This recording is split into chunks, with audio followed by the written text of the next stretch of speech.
Seja bem-vindo, começa agora mais um Jogo Económico. A partir de agora pode seguir-nos no site e nas redes sociais do Jornal Económico, na Bola TV, mas também em formato podcast.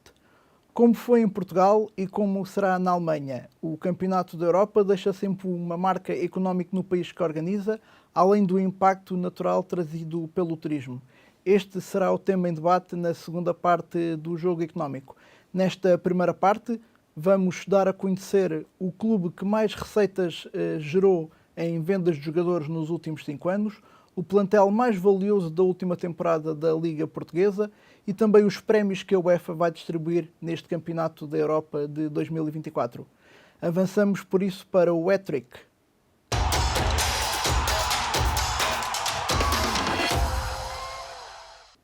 Lançamos, como sempre, 3 números para cima da mesa. Aproveito para cumprimentar o Jorge Faria de Sousa, que me faz companhia neste jogo económico. E Jorge, vamos começar pelos 750 milhões de euros, que foi quanto o Benfica fez de receitas nos últimos 5 anos em vendas de jogadores, nomeadamente muito impactadas pelas vendas de João Félix para o Atlético de Madrid, os tais 126 milhões, e os 120 milhões de Enzo Fernandes para o Chelsea. O Benfica que faz estes 750 milhões de acordo com as contas do Transfer Market e fica apenas atrás do Ajax, que encaixa um total de 757 milhões, numa altura em que temos o mercado de transferências aberto e tanto se tem falado nas eventuais saídas, nomeadamente de João Neves, lá está pelos tais 120 milhões, mas também de jogadores como António Silva. Podemos ver aqui o Benfica a entrar outra vez ou a continuar nesta espiral de vendas acima dos 100 milhões de euros? A primeira nota que me parece relevante relativamente a este número é perceber e olhar para a realidade dos três grandes, e se quisermos mesmo do Braga, e destacar a importância da formação e de ter uma boa rede de scouting. Tem sido assim no Sporting, tem sido assim também no Benfica, quando olhamos para casos como o de Enzo Fernandes. Foi na altura um investimento significativo, mas em 6 meses teve uma enorme valorização e acabou por protagonizar uma enorme transferência. Se olharmos para outros casos, jogadores da formação, Renato Sanches, o próprio João Félix, que foram também transferências por valores muito significativos, e eu acho que este tem que ser claramente o caminho. Olhando para o plantel atual do Benfica, há claramente algumas dúvidas no que o que poderá acontecer neste mercado de transferências. Haverá naturalmente sempre a dúvida dos jogadores que estão no europeu, se podem valorizar, dar nas vistas e claramente haver transferências neste mercado de verão. E quando olhamos para o plantel do Benfica, existem casos como o Bá, o próprio António Silva e o João Neves, como tinhas referido, embora me pareça que hoje João Neves tenha dificuldades em conseguir lugar a titular na seleção nacional. Parece-me que está claramente entregue o meio campo a Palhinha, Vitinha e Bruno Fernandes, e portanto terá muita dificuldade em ter assim muitos minutos de jogo neste campeonato da Europa. No que ao eixo defensivo diz respeito, há mais dúvidas, não por causa de Ruben Dias, mas Pepe, Gonçalo Inácio e António Silva, que vão estar claramente na luta por esse lugar para fazer dupla com o Ruben Dias. E, portanto, António Silva também está muito dependente de quais é que forem as opções de Roberto Martínez ao longo do Euro para poder até uma valorização e conseguir uma transferência. Mas tem sido o Benfica claramente a vender muito, mas também a fazer investimentos muito significativos. Na última temporada voltou a investir acima de 100 milhões de euros. E de resto o presidente do Benfica disse nos últimos dias que irá haver um orçamento como nunca antes visto para a próxima época para ganhar tudo isto depois de uma temporada no qual o futebol diz respeito, onde o Benfica, apesar desses 100 milhões, ganhou apenas a Supertaça. Portanto, apesar dessas muitas vendas por muitos milhões, como disseste, há também aqui um forte investimento pelo Clube da Luz. Sim, e há naturalmente algumas posições onde necessitam claramente reforçar. Do lado direito da defesa, vimos que não existe alternativa a Bá, porque faz com que Oshon, em vez de jogar na sua posição de origem, passou muito tempo a jogar defesa esquerda e defesa direito. Na lateral esquerda já se oficializou a compra do passe de Álvaro Carreras, que tinha estado por empréstimo num negócio avaliado em 6 milhões de euros, mas parece-me claramente que o Benfica necessita de mais uma alternativa para essa posição, mesmo a nível da frente de ataque. Fala-se muito de alguns jogadores que podem chegar, nomeadamente Pavlidis, que tem estado a muito bom nível na Eredivisie, mas eu acho que isso teria que levar forçosamente a uma saída de um dos 3 pontas de lança, ou Tankstead, ou Artur Cabral, ou Marcos Leonardo. Há a saída, ao que tudo indica, de Di Maria, que não irá renovar com o Benfica.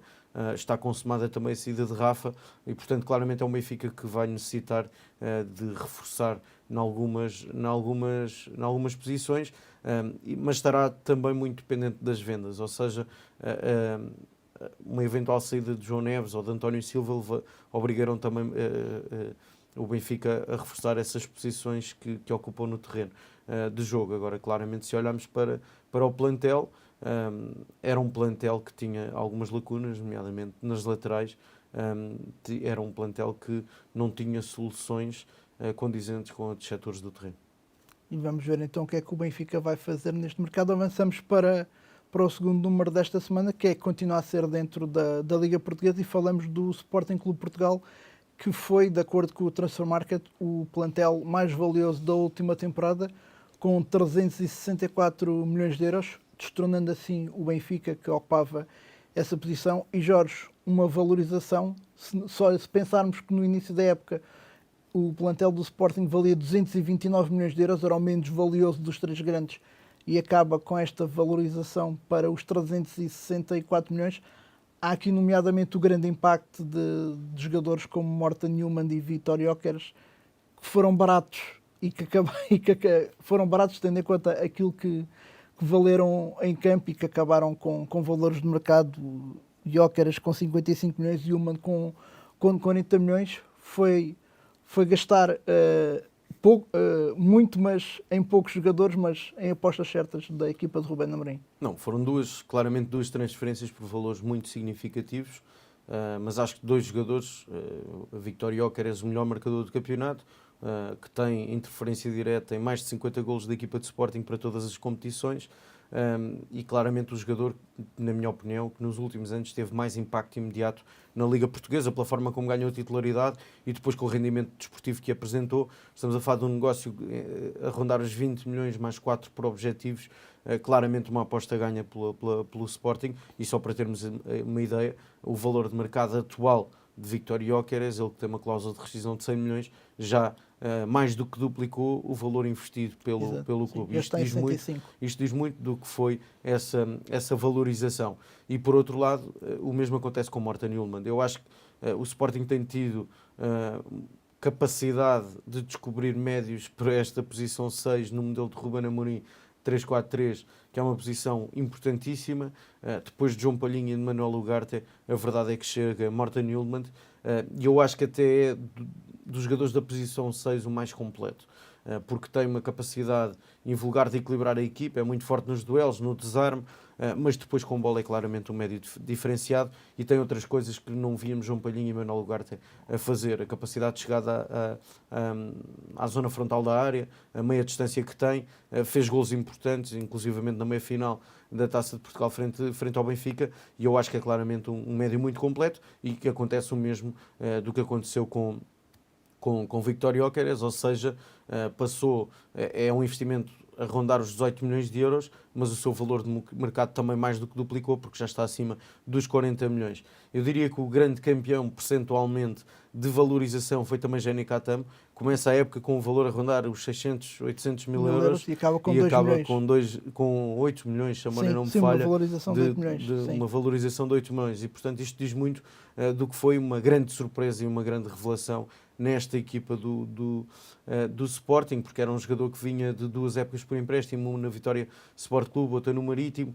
Provavelmente foi uma surpresa até para muita gente a integrar na altura o estágio de pré-época, e acaba por ser um jogador muito, muito importante ao longo de toda a temporada, embora recordar que o Sporting tem, se olharmos para a constituição do plantel, uma média de idades relativamente baixa, e há jogadores claramente como Gonçalo Inácio, que vai ter europeu, Morten Newman também vai estar no campeonato da Europa, o Diomande é um defesa central muito jovem, o próprio Bragança e Francisco Trincão são jogadores ainda jovens, e portanto há vários jogadores, o próprio Israel na Copa América, embora haja algumas dúvidas que possam não ser titular no 11 do Uruguai de Marcelo Bielsa, e portanto há alguns jogadores que, olhando à idade e à margem de progressão que têm, ainda podem ver os seus passos a valorizar mais nos próximos meses. E de resto, nos 10 jogadores mais valiosos da Liga, metade são do Sporting, portanto não será certamente uma coincidência. Agora, pergunto-se, mais do que investir bem na próxima época, será mais importante segurar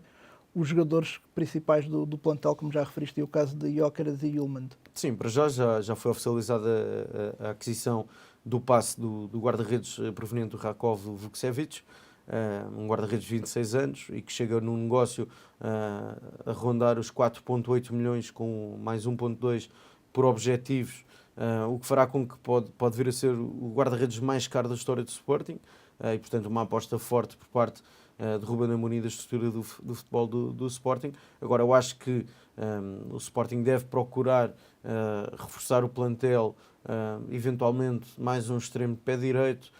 Veremos o que é que poderá acontecer à ala direita, onde existe Jenny Katam, Fresneda e Ricardo Gaio. Algumas dúvidas de eventuais saídas que possam acontecer, mas claramente o maior desafio é manter esta que foi a espinha dorsal da equipa, e de resto para isso há um dado muito importante. Já saíram António Adan e Luís Neto, nomeadamente, mas há uma certeza, Sebastián Coates já renovou por mais um ano, e sendo o capitão da equipa é também um dado muito relevante. Sem dúvida. Vamos então avançar para o último número. Falamos dos 331 milhões de euros, que é quanto a UEFA vai distribuir em prémios pelas 24 equipas que vão participar neste Campeonato da Europa, sendo que deste valor há aqui 9 milhões que são atribuídos a cada equipa, ficam por faltar atribuir mais 110. Estes 331 milhões de euros é o mesmo valor que a UEFA atribuiu no último Campeonato da Europa, mas que fica 40 milhões abaixo daquilo que estava estipulado devido à pandemia. É também a UEFA aqui a reduzir custos face àquilo que foi este cenário pandémico que afetou o mundo. Sim, acaba por haver essa redução, embora é bom recordar que um Campeonato da Europa a 24 equipas tem desde logo um maior investimento por parte da UEFA neste prémio, que é distribuído de 9 milhões de euros para todos os que conseguem chegar e atingir a fase final.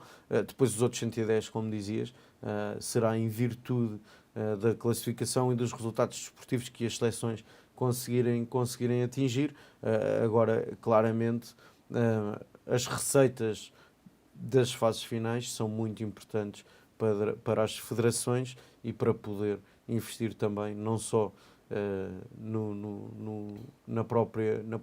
nas próprias federações, mas também a aposta na formação, a aposta no futebol feminino, e tudo isto está ligado, e são prémios que são fontes de receita fundamentais para as diversas federações que conseguiram carimbar passaporte para estar neste Euro 2024. E no caso de Portugal tem-se visto, o investimento tem sido feito por parte da Federação, desde a vitória no Euro 2016 e depois na Liga das Nações, com a construção da cidade do futebol, e a aposta também, como disseste, no futebol feminino, e também as provas dadas pelo futsal ao nível das seleções. Portanto, é importante que a Seleção Nacional faça uma boa campanha neste europeu. Sim, sem dúvida, porque será uma fonte de receita muito importante para dar continuidade a esse processo de consolidação e crescimento do futebol feminino, a aposta dos clubes, dos próprios clubes, e apoiar os clubes no futebol de formação. Mas por outro lado, e quando olhamos, por exemplo, em comparação a UEFA Futsal Champions League com a Liga dos Campeões de futebol, e a forma como são distribuídos os prémios são claramente opostos, e acho que, olhando para o crescimento do futsal enquanto modalidade, também a própria UEFA deve olhar com maior atenção, na minha opinião, para a modalidade do futsal e para a forma como são distribuídos também os prémios, não só na UEFA Futsal Champions League, mas também para o Campeonato da Europa. De resto, este ano vai haver ainda Mundial a disputar-se em setembro, e Portugal será um dos candidatos e favoritos a vencer também o Mundial de Futsal. Veremos então o que é que faz Portugal, não só no europeu, mas também depois no Mundial em futsal. Jorge, vais regressar na segunda parte deste jogo económico. Volte connosco também, onde vamos para tentarmos perceber que impacto económico tem a organização de um campeonato da Europa para um país. É já a seguir.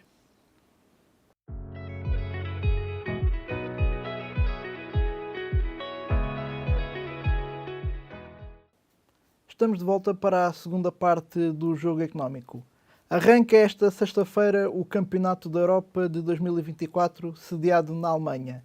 Se há 2 semanas nesta edição tentámos perceber o impacto desta prova no turismo alemão, nesta edição do jogo económico vamos tentar perceber que impacto económico é que efetivamente tem um Campeonato da Europa no país que o organiza.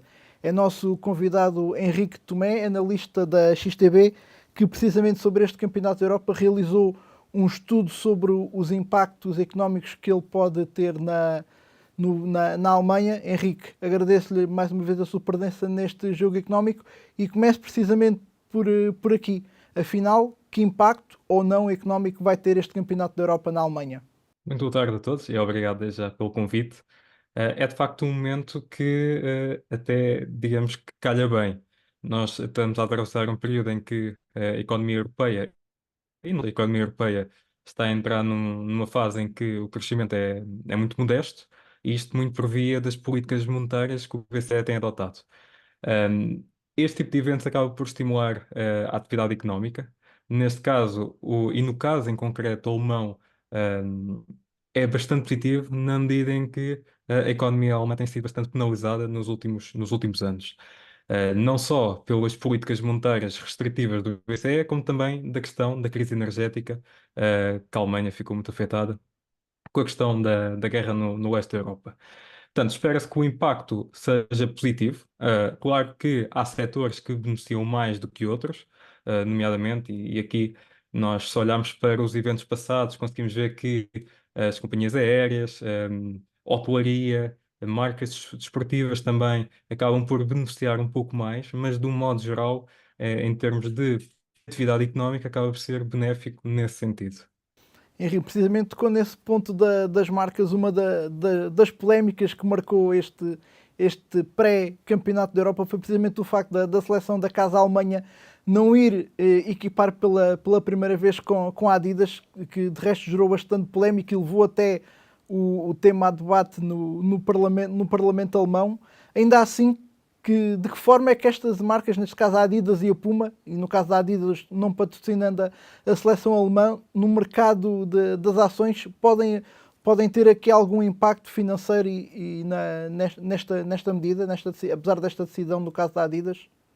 Apesar da polémica, normalmente as marcas tendem sempre a valorizar, mesmo no caso da Nike, não sendo alemã, mas mesmo no caso da Nike, nós olhamos para o desempenho das ações ao longo dos últimos, e eu aqui estou a falar dos últimos 20 anos de europeus, normalmente as ações das empresas tendem sempre a valorizar na ordem dos 30% nos meses a seguir após o evento. Normalmente já sabemos que há sempre uma corrida também às camisolas dos jogadores, há sempre um aumento das vendas que depois vai-se trazer também nos earnings das empresas. Portanto, neste caso, acho que apesar da polémica, não vai ter assim muito impacto nas vendas da, da marca. Vou abrir aqui a conversa ao Jorge Faria de Sousa. E Jorge, sabemos que os campeonatos da Europa, para lá daquilo que se passa dentro das 4 linhas, trazem sempre muitos turistas ao país que o organiza, neste caso a Alemanha, com uma população de 83 milhões de habitantes. O que é que podemos esperar economicamente do país numa altura em que, como o Henrique disse bem, atravessa uma crise energética devido à guerra na Ucrânia? Que benefícios económicos é que esta competição pode trazer para a Alemanha? Bem, antes de mais cumprimentar o Henrique por estar connosco e agradecer a sua disponibilidade para trazer aqui estes números e estes dados. Eu acho, e pegando naquilo que dizia o Henrique, eu acho que a economia alemã foi muito penalizada, sobretudo até mais pela crise energética do que pelas taxas de juros do Banco Central Europeu. É certo que as taxas de juros têm implicações na economia empresarial, mas ao contrário do que acontece em Portugal, grande parte das famílias até têm contratos de taxa fixa e, portanto, não foi tão diretamente penalizada quanto em Portugal devido às taxas de juros foi mais impactada pela questão da crise energética, o custo da energia, o custo do gás, que dispararam significativamente na Alemanha desde o início da guerra da Ucrânia. É bom recordar também que, olhando para a economia alemã, é a economia mais importante do mercado europeu, da União Europeia. A economia alemã tem estado em recessão, ou praticamente estagnada essencialmente nos últimos 2 anos, e faz com que, obviamente, as outras economias periféricas, nomeadamente a economia portuguesa, depende muito daquilo que são as exportações para o mercado alemão, e isso vai ter implicações a nível europeu, na minha opinião, muito significativos. Logicamente que um grande evento como o Campeonato da Europa tem um impacto positivo na economia local, e o Henrique referia questões muito relacionadas com a hotelaria, com as companhias aéreas, com a restauração, etc. E, portanto, vai impactar a economia alemã nas cidades que irão receber os jogos do campeonato europeu, vai estimular essa parte da economia. Veremos que consequências pode ter depois ao nível europeu, se permite uma recuperação ou não mais rápida da economia à escala europeia, sendo que também o Campeonato da Europa vai iniciar numa fase em que, como o Henrique dizia, pela primeira vez o Banco Central Europeu baixou em 25 pontos base a taxa de juros e, portanto, veremos que consequências é que um grande evento desportivo a nível europeu e a primeira baixa nas taxas de juros, que implicações é que isso pode ter a médio e longo prazo no que diz respeito ao resto deste ano 2024 para a economia alemã e para a economia europeia. Aproveitava para lançar um desafio ao Henrique, não sei se quer abordar esse tema, mas o que é facto é que a Adidas e a Nike são 2 marcas extremamente consolidadas, com um valor no mercado que tem vindo a crescer nas últimas 2 décadas, como destacava aqui o Henrique.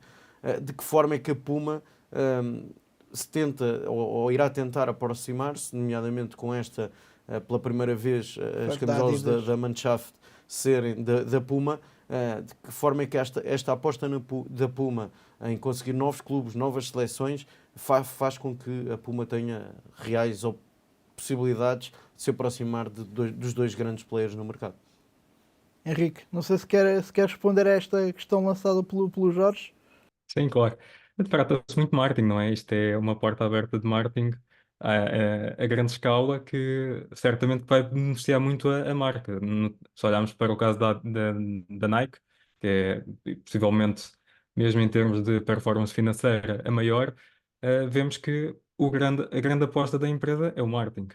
E no caso da Puma, bom, que não é tão grande e não tem tanta cota de mercado como o caso da Nike e mesmo no caso da Adidas, portanto, acredito que vá beneficiar bastante desta oportunidade que tem para fazer o marketing eventualmente até de forma mais agressiva, para conseguir captar uma nova cota de mercado.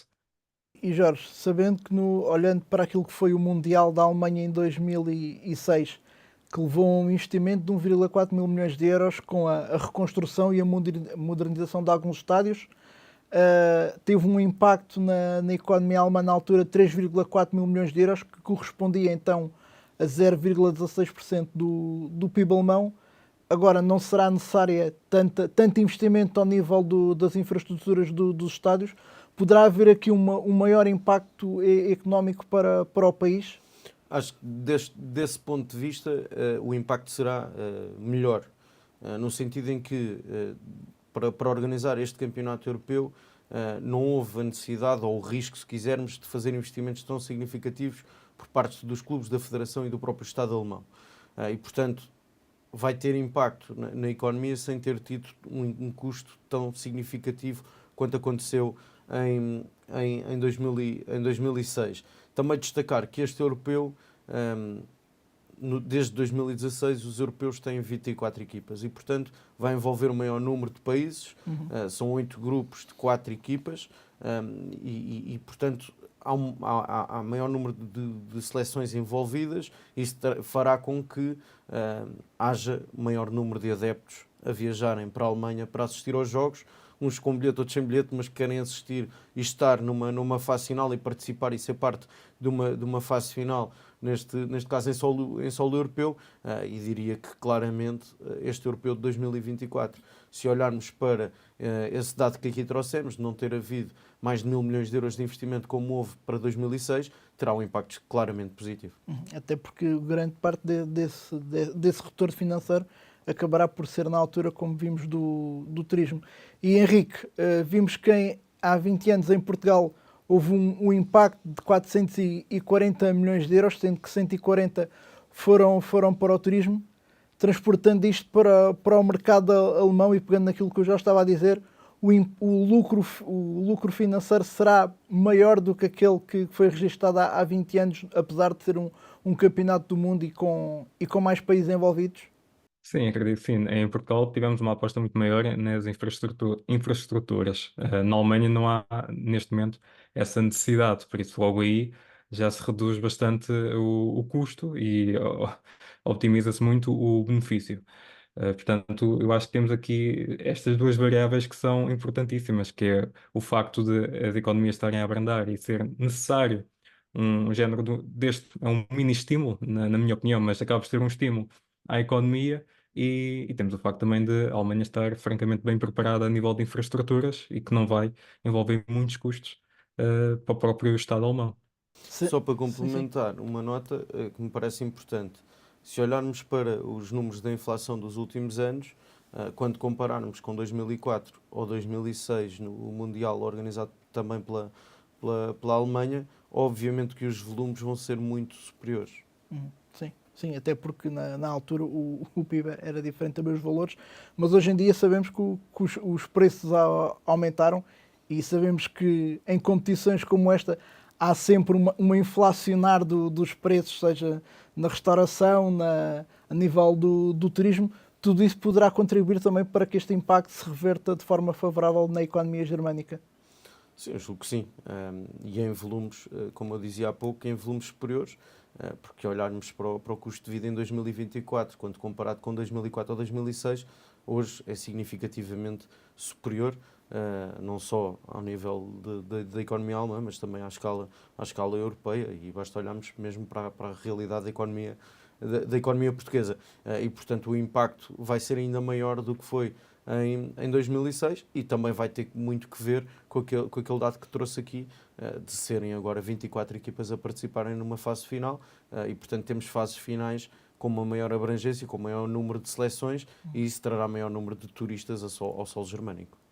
E isto foi um aspecto positivo, este aumentar do número de seleções, trazendo, lá está, mais turistas, mais adeptos aos países, poderá ser uma tendência. Poderemos vir ainda mais a ter mais clubes europeus a participar no futuro em campeonatos da Europa? Sim, eu diria que acaba por fazer com que a competição seja mais democrática. Ou seja, há maiores, em teoria, seleções não tão bem classificadas no ranking UEFA têm mais chances de conseguirem a sua qualificação, e nas últimas edições, desde 2016, temos tido algumas seleções que participam pela primeira vez nestas três edições, e nesse sentido tem sido mais democrático, mas eu acho que também tem que ver com esta envolvência económica e com a capacidade da UEFA ter maior número de seleções e maior número de países a participar numa fase final. De resto, se olharmos também para o Mundial, o número de participantes também tem vindo a aumentar significativamente nas últimas edições. E, Henrique, é certo que ainda estamos a 6 anos da organização do Mundial de 2030, mas sabendo-se que em Portugal apenas 3 estádios estarão disponíveis para receber os principais jogos, por assim dizer, da competição, e sabendo que são estádios que foram construídos há 20 anos para o Campeonato da Europa, que não precisarão assim de tanta modernização, por assim dizer, que ideias é que Portugal pode tirar a partir daqui até 2030 para que a economia portuguesa nessa altura possa vir a crescer ainda mais? Os próximos anos vão ser desafiantes, como nós temos estado a ver, portanto, mais uma vez repito, como estamos numa fase de abrandamento económico, nós estamos numa fasquia em que não percebemos se realmente as economias já atingiram digamos, o fundo e pode haver então, daqui para a frente, uma recuperação. Ou se as coisas podem agravar mais do que aquelas que têm sido. Portugal tem sido um outlier, na verdade tem tido um comportamento até melhor economicamente do que os pares europeus. Ainda assim, devia olhar para o caso alemão e devia olhar também para os eventos passados, de forma a conseguir também precaver-se um pouco, a nível de contenção dos custos e a nível de uma maior eficiência, ao fim e ao cabo, portanto, uma maior produtividade, que era isso que precisávamos para depois conseguirmos ter um Euro ou um Mundial muito bem sucedido. Portanto, acho que, mas a incerteza económica acaba por ser aqui o grande desafio, não só português, mas o grande desafio. E de que forma é que poderá ser positivo ou não o facto de Portugal organizar esse Mundial com outros países, nomeadamente a Espanha, que é o país vizinho? Como nós estamos aqui a ver, portanto, do modo geral, é sempre bom estes eventos, uma vez que atrai mais pessoas, não só locais, mas de todas as partes do mundo, e acaba por trazer aqui uma maior dinâmica em determinados setores. E em termos económicos, é bom nessa perspectiva, mesmo que por vezes exista a necessidade de haver um esforço maior em termos das infraestruturas, como tivemos que fazer em 2004. Mas, do modo geral, portanto, lá está, é positivo, mas aqui a questão será mesmo o quão bem preparado o país poderá estar depois para acolher o Mundial, consoante também as condições económicas que for na altura. E olhando aqui no caso da Alemanha, é certo que este europeu é uma competição curta, mas olhando mais para a frente, até em termos económicos, este prolongar da guerra na Ucrânia poderá impactar ainda de forma mais negativa a economia germânica, até por aquilo que já falámos da grande crise energética que tem atravessado. A questão da guerra na Ucrânia é sem dúvida continua a ser um tema, mas já não é um tema principal, por isso acaba por ficar, de certo modo, para segundo plano. Agora, e de facto, e isso é resultado muito da crise energética, é o facto de o setor industrial da Alemanha estar muito penalizado e é o motor da economia alemã. Daí também a questão da energia aumentar substancialmente, prejudicar muito o setor e a economia. Agora resta-nos perceber quais é que são as alternativas. Já vimos que a transição energética para energias renováveis tem algumas ineficiências e por isso tem que haver aqui uma alternativa mais eficiente e no caso alemão o grande desafio na verdade é esse, ok, perceber que a dependência da Rússia talvez tenha sido um erro, em termos do transporte de gás natural e perceber agora quais as formas mais eficientes que o país tem para gerar energia para continuar a estimular a indústria e a conseguir ter preços atrativos para que a parte da atividade económica não seja muito prejudicada. Principalmente nessa parte da construção, e também acredito na questão da mobilidade dos transportes para poder tornar tudo mais fiável e mais fácil para que todos possam ter acesso de uma forma mais prática, neste caso a todos os estádios. É algo que Portugal terá também que resolver, ainda não com a nova ponte nem com o novo aeroporto, mas Jorge, já se pode antever aqui algo de ilações que Portugal possa tirar para daqui a 6 anos? Não, acho que relativamente a 2004 não vai haver uma necessidade tão grande e tão significativa de investimentos em infraestruturas como o Henrique dizia. Ao que tudo indica, até serão só 13 estádios nesse Mundial: o Estádio do Dragão, o Estádio de Alvalade e o Estádio da Luz. E, portanto, também vai ser uma competição mais circunscrita, enquanto que em 2004 eram 10 estádios espalhados por todo o país. Este Mundial, com os jogos em Portugal, serão só nas cidades de Lisboa e Porto e, portanto, vão ser mais limitados esses acessos. Agora, claramente, a economia portuguesa, no que à mobilidade diz respeito, ainda tem muito caminho para fazer, mas também duvido muito que até 2030 esses projetos estejam já a andar, e esses custos quanto à mobilidade, esses investimentos na mobilidade podem ser também muito importantes, não só para o Mundial, mas para o futuro da economia portuguesa. Henrique Mé, agradeço-lhe mais uma vez a sua presença neste jogo económico. Certamente voltaremos a falar numa próxima oportunidade, quem sabe já projetando um novo estudo da XTB sobre o impacto económico que esse Mundial de 2030 poderá ter em Portugal. Obrigado pelo convite. Jorge, vais regressar para a terceira parte no Jogo Económico. Regresse connosco também para acompanhar a figura e o número desta semana. É já a seguir. Estamos de volta para a terceira e última parte do Jogo Económico e, como é habitual nesta terceira parte, trazemos as escolhas e figuras da semana a cargo do Jorge Faria de Sousa. E Jorge, em dia de arranque de Campeonato da Europa, a tua figura é obviamente a seleção portuguesa.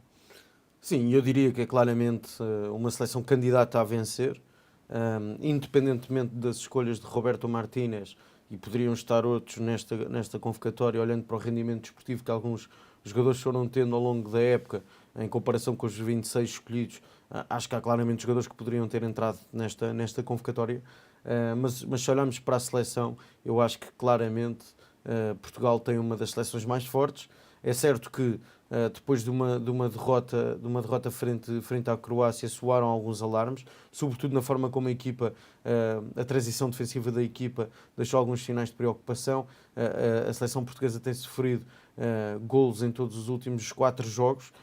Isso pode levar aqui a soar alguns alarmes, mas se olharmos para jogadores como Bernardo Silva, Bruno Fernandes, João Palhinha, o próprio Ruben Dias, eu acho que são jogadores que entram neste Campeonato da Europa no seu auge, no seu ponto ótimo da carreira, e acho que claramente Portugal tem fortes hipóteses de ser um dos mais fortes candidatos a vencer este Europeu de 2024. É bom recordar que Roberto Martínez, quando foi apresentado como selecionador nacional, assumiu o objetivo de chegar pelo menos a uma meia-final, em todas as fases finais. Eu diria que Portugal tem todas as condições, independentemente dos adversários que calharem em sorte. É bom recordar a República Checa, Geórgia e Turquia serão os adversários na fase de grupos. Eu acho que Portugal tem a obrigação de passar em primeiro lugar, sendo que a luta pelo segundo e terceiro lugar vão ser interessantes neste grupo. Me parece que entre as outras 3 equipas serão duelos muito equilibrados.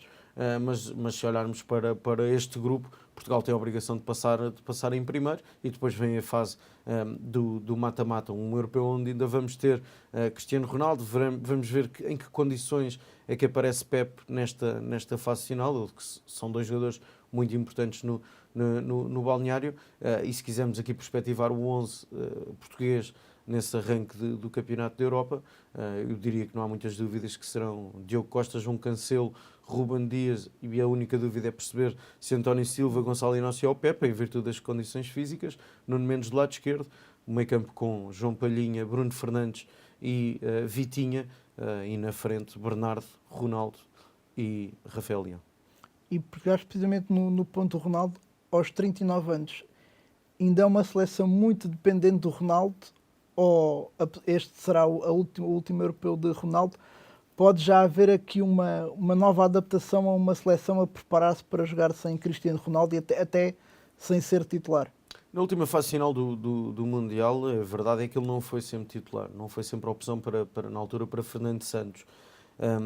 Agora vem de uma época muito positiva, é certo que é a Liga Saudita, mas foi o melhor marcador em mais uma liga diferente na sua carreira, e portanto continua a somar recordes. Se olharmos para a própria qualificação, fez muitos golos, Cristiano Ronaldo ao serviço da seleção, já sob a liderança de Roberto Martínez. E se quisermos olhar também para o aumento de forma do próprio Gonçalo Ramos, ou mesmo do Diogo Jota, que tiveram épocas algo intermitentes, eu acho que claramente Cristiano Ronaldo aponta a titularidade, porque o Diogo Jota, numa altura em que estava em crescente de forma no Liverpool, acaba por ter uma lesão relativamente grave. O próprio Gonçalo Ramos, ao longo da época, teve problemas de saúde e, portanto, não conseguiu estar no Paris Saint-Germain ao nível que se calhar esperaria. E eu acho que neste momento, olhando para essas 3 opções, que eu diria que são as 3 opções para a frente de ataque, para a posição de ponta de lança, embora jogadores com características diferentes, claramente, eu acho que neste momento Cristiano Ronaldo ainda parte à frente de Diogo Jota e de Gonçalo Ramos. E avançamos rapidamente para o último número, que é um número que já vem da última semana e que é o 15, relativamente às 15 ligas dos campeões de Real Madrid, que começou e acabou a ganhar o formato tal agora, em como ele agora termina. Sim, nesta última versão da UEFA Champions League, acaba por vencer a 15ª, Eu acho que se deve muito à liderança de Carlo Ancelotti, um dos melhores treinadores do mundo.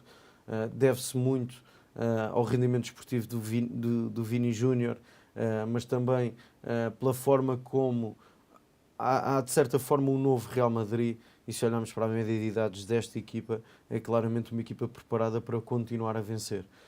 Tchouaméni, o próprio Camavinga, Éder Militão, o próprio Mendy, Vini Júnior, a chegada de Mbappé, Rodrigo, Jude Bellingham, e portanto estamos a falar de jogadores todos eles muito jovens e com ainda uma enorme margem de progressão e com muitos anos pela frente, e acho claramente uma equipa que se foi reconstruindo. Foram saídos jogadores que tinham sido importantes na última fase. É certo que se despediram de Toni Kroos, Luka Modric, ao que tudo indica, irá continuar, mas claramente o Real Madrid, que venceu a 15ª, um clube que parece por vezes claramente talhado para disputar a Liga dos Campeões, que venceu o Borussia Dortmund na final. Agora, claramente, me parece que esta equipa, com este treinador, para o ano, volta a ser favorita a vencer, num ano em que termina a conquistar a 15ª Liga dos Campeões, mas também a La Liga a nível interno. E certamente com o novo formato da Liga dos Campeões, o Real Madrid quererá aumentar ainda mais o seu reinado e ser o primeiro clube a ganhar este novo formato da Champions. Cá estaremos para ver se isso vai acontecer ou não. Jorge, obrigado mais uma vez pela tua presença neste Jogo Económico. Regressas na próxima semana. Termina assim mais uma edição do Jogo Económico. Nós voltamos na próxima semana, sempre com os números que contam dentro e fora das 4 linhas.